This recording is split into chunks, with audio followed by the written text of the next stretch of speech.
আজ তো আমি বেকসুর খালাস পেয়ে গেছি, তাহলে আমি এই দেশে আদালত কর্তৃক প্রমাণিত যে আমার কোনো দোষ নেই। সুতরাং বিনা দোষে 3টা বছর যা করেছেন, আমিও চাই মামলার আয়ু থেকে শুরু করে ওই যে হাত খোলা ছিল এটা পর্যন্ত যারা এর সাথে জড়িত প্রত্যেককে আমি চাই 3 বছর করে আমার মতো জেল দেওয়া হোক। শুধু আমি না, 1,10,000 মানুষ এখন সারা বাংলাদেশে জেল খাটতেছে, বিশেষ করে বিডিআররা বেকার আটকে রেখেছে। যারা এই সমস্ত মিথ্যা মামলার সাথে জড়িত, মামলার আয়ু থেকে শুরু করে একেবারে উপর পর্যন্ত যারা নির্দেশ দিয়েছে 1 টাকাও যেন ছাড়া না হয়, কারণ এদের ছাড় নেই বলে মাফ করে দিলাম। কিসের মাফ? জালেমদেরকে যদি কেউ মাফ করে দেয় সেজন্য মজলুমের উপরে অবিচার করে।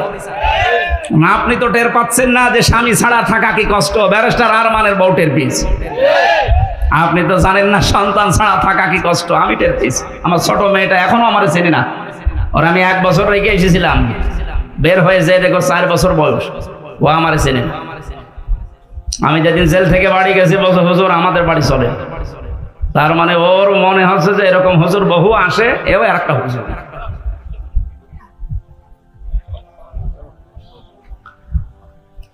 আমরা যুদ্ধবন্দীদের সাথে রাসূলের আচরণ কারাবন্দীদের সাথেও করতে পারি না। আপনি আয়না ঘর বানিয়ে ঘুমাতেন, আমার তো বিশ্বাস হয় না যে এরা ঘুমায় তো কি করি।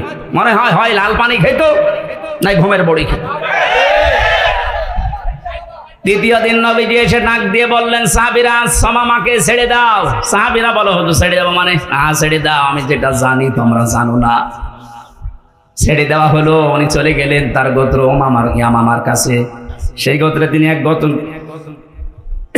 খেজুর বাগানের পাশে এক কুয়াতে গোসল করলেন, ছুটে আসলেন আবার মদিনায়। বিশ্ব নবীকে বলে হে রাসূল, আমি চিন্তা ভাবনা করতে করতে গিয়েছিলাম, আপনার ওই আচরণ আমার মনে পড়ছিল এই 3 দিনে, আমি আর নিজেকে কন্ট্রোল করতে পারি না, আপনি আমারে কালেমা পড়িয়ে দেন। তিনি ওখান থেকে চলে গেলেন। ইয়ামেন থেকে গম আসতো মক্কায়, ওই গম নিয়ে মক্কার মানুষেরা ব্যবসা করে খেত। উনি বললেন ওখানে যেহেতু বহু অমুসলিম আছে, ইসলামকে তারা বিশ্বাস করে না, আল্লাহর বিরুদ্ধে তারা দাঁড়িয়েছে, শিরিক করে, আমি তাদের জন্য এই গম আসা বন্ধ করে দিলাম। কারণ তিনি ধনী মানুষের সন্তান ছিলেন, তিনি লিডার ছিলেন একজন। শেষ পর্যন্ত মক্কার মানুষের খাবার দাবারই বন্ধ হয়ে গেল। এই যে মানুষের খাবার আটকে দিয়ে স্যাংশন দেয়, আমেরিকা যেটা একটা দিচ্ছে না,